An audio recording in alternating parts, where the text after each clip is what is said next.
प्रयागराज गंगा, यमुना और अदृश्य सरस्वती के संगम पर बसा हुआ सदियों से आध्यात्म और संस्कृति का केंद्र रहा है। उसकी गलियों में इतिहास की गूंज सुनाई देती है और उसकी हवा में भक्ति का स्पर्श होता है।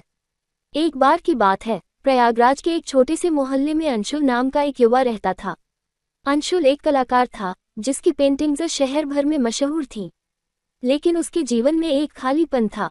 उसे हमेशा लगता था कि उसकी कला में कुछ कमी है, जैसे उसकी तुलिका सही रंग नहीं पकड़ पा रही हो। सर्दियों के दिनों में कुंभ मेला शुरू हुआ। संगम तट पर हजारों लोग आए थे, आस्था की डुबकी लगाने। अंशुल ने सोचा कि वह वहां जाकर कुछ प्रेरणा लेगा। वह अपनी तुलिका और कैनवास लेकर संगम तट पर पहुंचा। वहां उसने गंगा की लहरों में सूरज की किरणों का नृत्य देखा, यमुना की शांत धारा को महसूस किया और लोगों के चेहरों पर भक्ति की चमक को देखा। तभी उसकी नज़र एक बूढ़ी महिला पर पड़ी। वह महिला कांपते हाथों से एक दीपक संगम में प्रवाहित कर रही थी। उसकी आंखों में उम्मीद और श्रद्धा का संगम था। अंशुल ने उस दृश्य को अपने कैनवास पर उकेरना शुरू किया।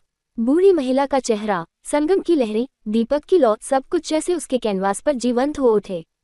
जब उसने पेंटिंग पूरी की तो उसे महसूस हुआ कि उसने उस खालीपन को भर लिया है जो उसे हमेशा सताता था। उस पेंटिंग को उसने संगम की आस्था नाम दिया। ये पेंटिंग न सिर्फ प्रयागराज में बल्कि देश भर में मशहूर हुई। अंशुल को न केवल नाम और सम्मान मिला, बल्कि उसने जाना कि सच्ची प्रेरणा इंसान के आसपास के साधारण मगर गहरे अनुभवों में छिपी होती है। उस दिन के बाद प्रयागराज अंशुल के लिए सिर्फ एक शहर नहीं, बल्कि उसकी आत्मा का घर बन गया। वह रोज संगम तट पर जाता और अपनी कला को उस पवित्रता और आस्था से भरता जो केवल प्रयागराज की मिट्टी में थी।